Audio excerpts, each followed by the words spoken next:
ज्ञान गंगा गीता दर्शन पूर्व प्रसंग में आप श्रवण कर रहे थे।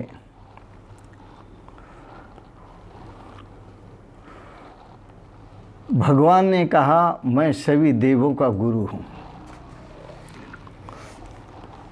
सभी ब्राह्मणों का गुरु हूँ, सभी देवों का गुरु हूँ। इसलिए सारी दुनिया में ब्राह्मण भगवान की पूजा करके ही अपनी जीविका चला रहे हैं।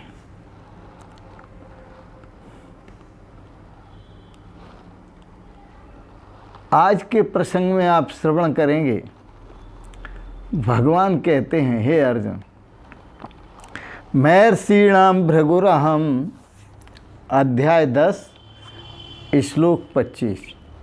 महर्षीणाम भृगुरहम ग्रामस्मेकमक्षरम यज्ञानां जप यज्ञोऽस्मि स्थावराणां हिमालयः। हे अर्जुन, जितने भी ऋषि महर्षि हुए हैं और उन सभी में मैं भृगु ऋषि हूँ।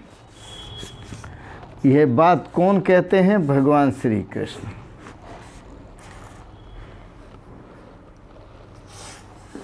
जितने भी ऋषि हुए उन सभी में मैं भृगु हूँ।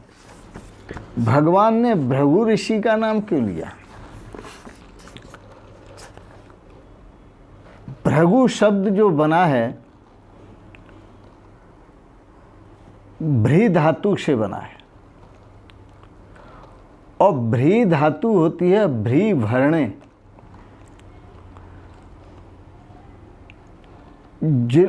पोषण के अर्थ में,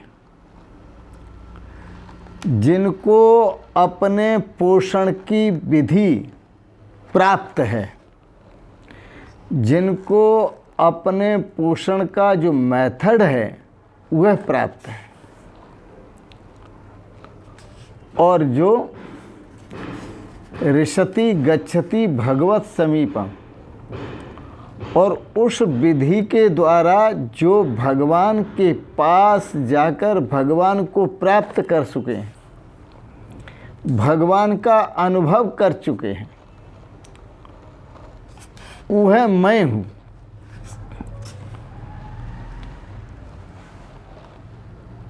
अहम, मैं महर्षियों में भृगु हूँ। भृगु भ्री भरणे धातु, जो सबका भरण पोषण करने वाला है, वो मैं हूँ। गिराम एकमक्षरम, मेरा एक अक्षर नाम है ओम।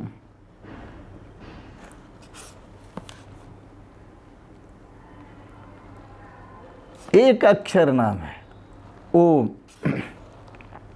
सोहम में सकारम हकारम च लोपेत्वा, स को और ह को हटा दो तो ओम शेष बचता है। शिवोहम में स को, व को और है को हटा दो तो ओम बचता है। यह सब अजपा जप हैं। अजपा जप का अर्थ होता है कि यह वाणी से जपे नहीं जाते हैं।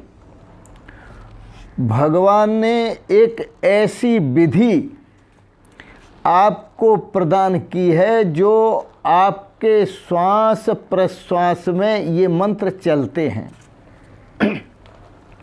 खुद ब खुद स्वतः अपने आप भजन होता है। तो भगवान श्री कृष्ण कहते हैं वह एक अक्षर ब्रह्म मैं हूँ। आगे भगवान कहते हैं यज्ञानाम जप यज्ञो अस्मि, जितने भी यज्ञ हैं उन सभी यज्ञों में जप यज्ञ मैं हूँ और स्थिर रहने वाले जितने भी हैं उन सभी में अडिग सदा स्थित रहने वाला हिमालय पहाड़ मैं हूँ। भगवान इन बातों से ये कहना चाहते हैं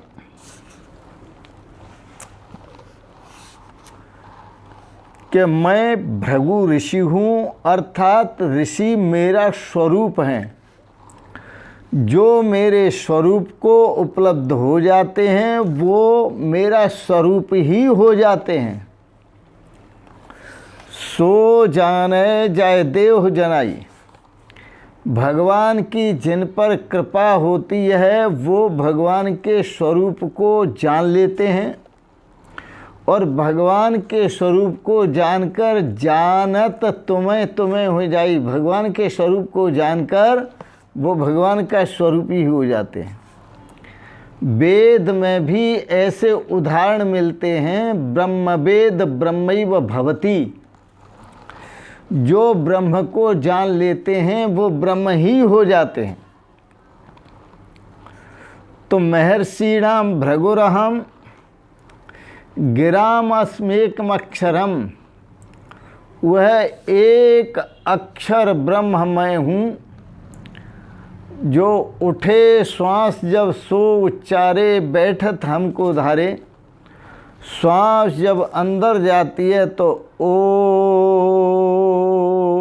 और बाहर आती है तो माँ। ओ से संकेत परमात्मा का होता है और माँ से संकेत आत्मा का। सो से संकेत परमात्मा का और हमसे संकेत आत्मा का। शिवो हम, शिव मानी कल्याणकारी परमात्मा, शिव कह करके शिवो कह करके संकेत परमात्मा का और अहम कह करके कल्याणकारी आत्मा का। ये संकेत है।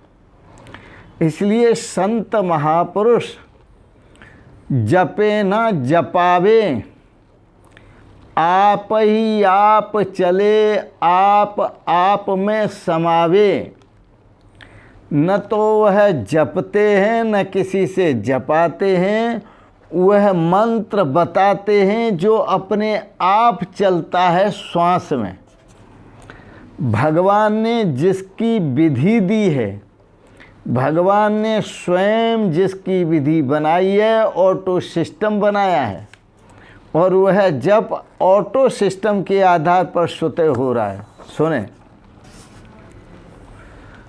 ऋषियों में मैं भृगु ऋषि हूँ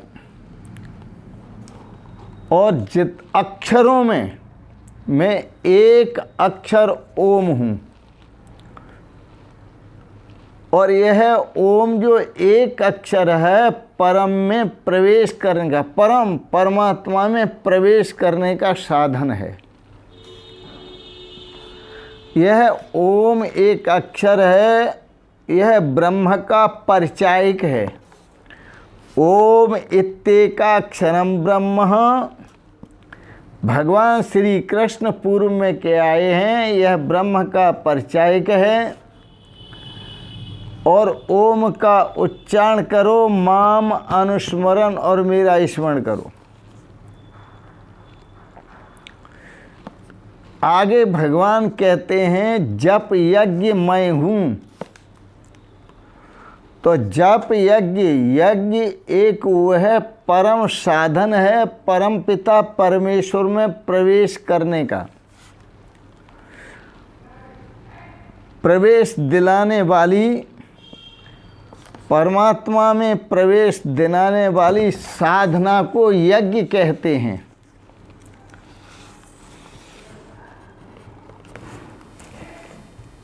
परमात्मा में प्रवेश दिलाने वाली साधना को यज्ञ कहते हैं। परमात्मा में वाणियों से प्रवेश नहीं किया जा सकता।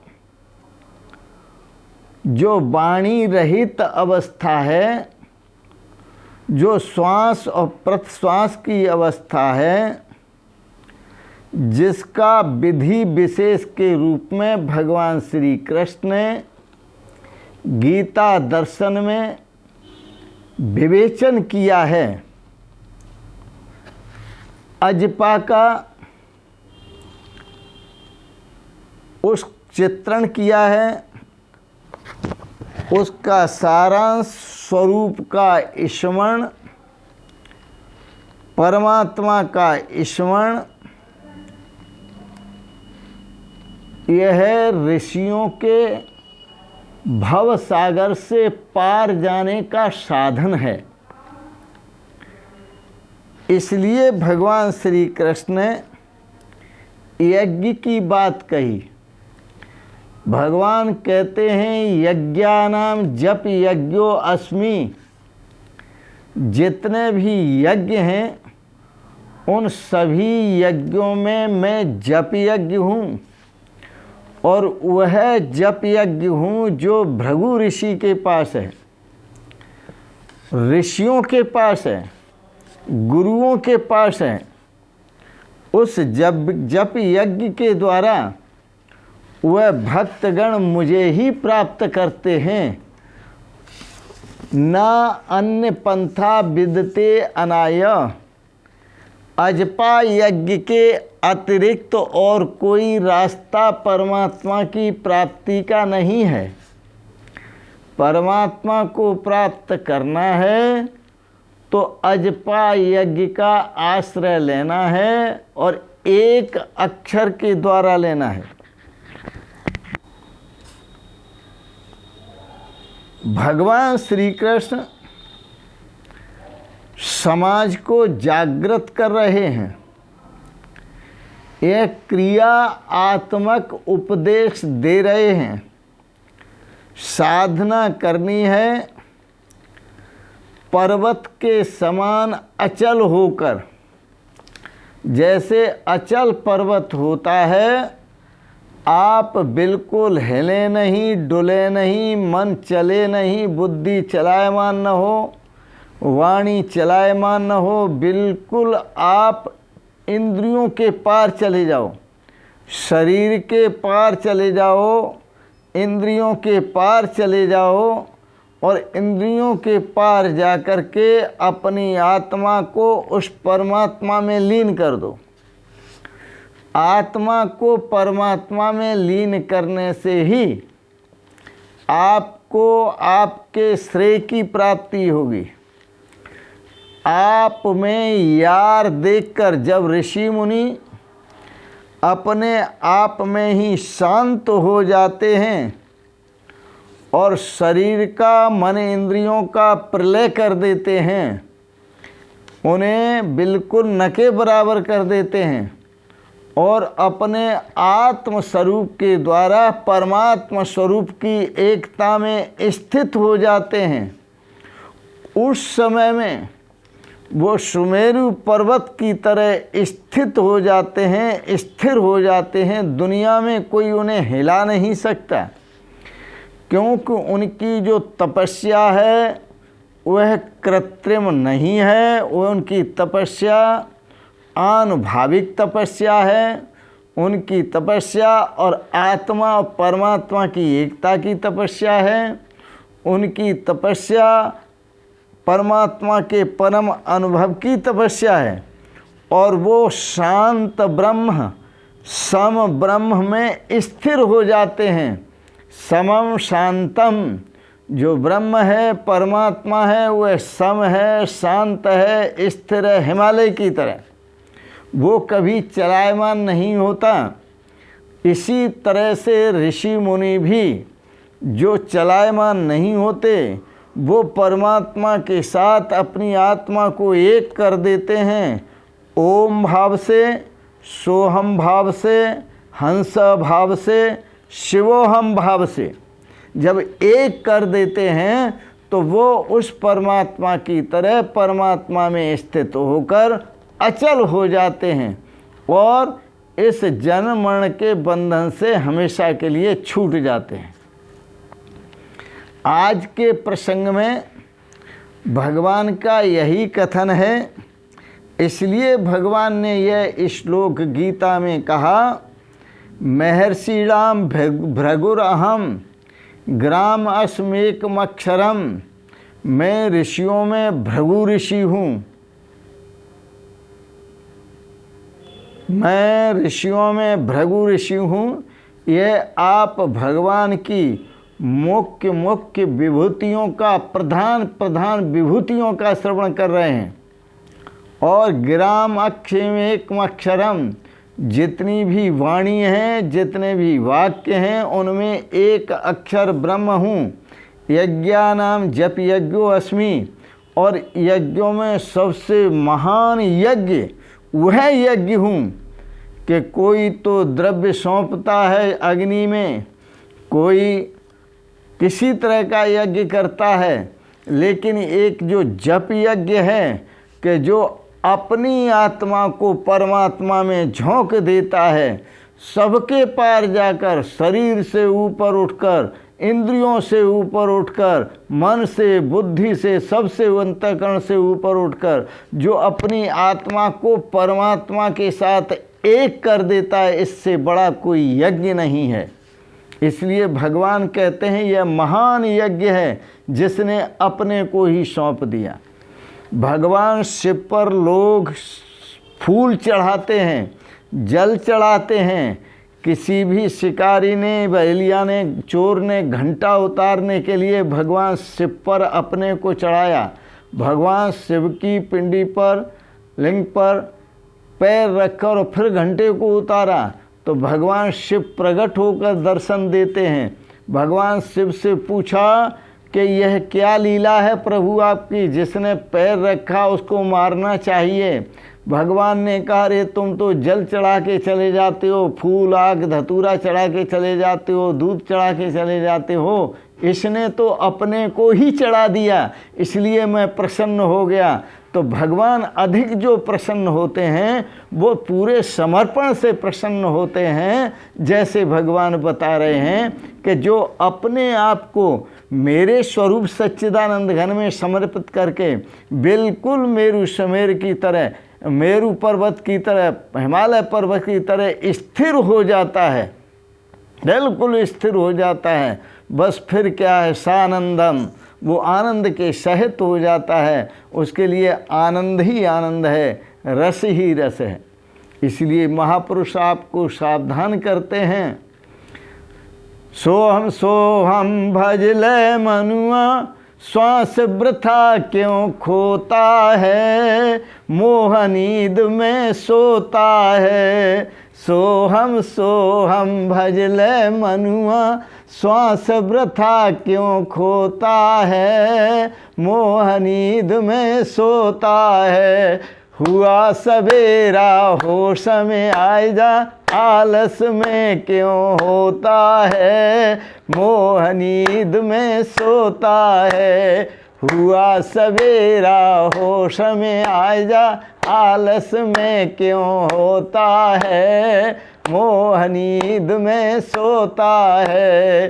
सोहम भज ले मनुआ, श्वास वृथा क्यों खोता है, मोह नींद में सोता है। सोहम भज ले मनुआ, श्वास वृथा क्यों खोता है, मोह नींद में सोता है।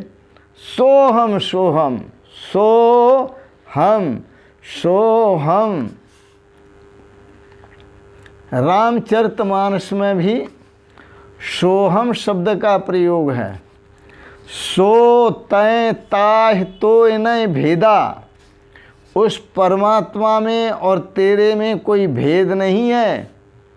उभय हरे भव संभव खेदा, आत्मा का स्मरण करने से भी भव संभव, भव के जो दुख हैं वो नष्ट होते हैं, और परमात्मा का भी स्मरण करने से भव दुख नष्ट होते हैं। सो तय ताह तो नहीं भेदा, उभय हरे भव संभव खेदा। सोहम अस्मित वृत्ति अखंडा, ऐसी अखंड वृत्ति होनी चाहिए। सोहम अस्मि इति वृत्ति, वो है मैं हूँ, ऐसी अखंड वृत्ति होनी चाहिए। सोहम अस्मि इति वृत्ति अखंडा, दीप शिखा सम परम प्रचंडा। एक दीपक गहन अंधेरे अंधकार में जला लो, वह घर में प्रकाश ही प्रकाश कर देता है। सोहम अस्मि, जब यह भाव जागृत होता है और आत्मा परमात्मा की एकता का अनुभव होता है, जिंदगी का सारा अंधकार, भवसागर का सारा अंधकार नष्ट होता है और जीवन प्रकाश से पूर्ण हो जाता है, आनंद से पूर्ण हो जाता है, शाश्वत सुख और शांति से भरपूर हो जाता है। इन शब्दों के साथ ही बस मस्ती में झूमते हुए, आनंद लेते हुए और अंतर भाव में आनंद की अनंत अनुभूति, अनंत अनंत अनुभूति करते हुए आप सबको बहुत बहुत सादर प्रणाम। इन शब्दों के साथ ही प्रार्थना करते हैं कि आप को गीता दर्शन के दार्शनिक विचार अच्छे लगे, इनको सब्सक्राइब करें, लाइक करें, शेयर करें और आप सबको पुनः प्रणाम करते हुए, आपका वंदन अभिनंदन करते हुए, ओम शिवोहम शिवोहम शिवोहम।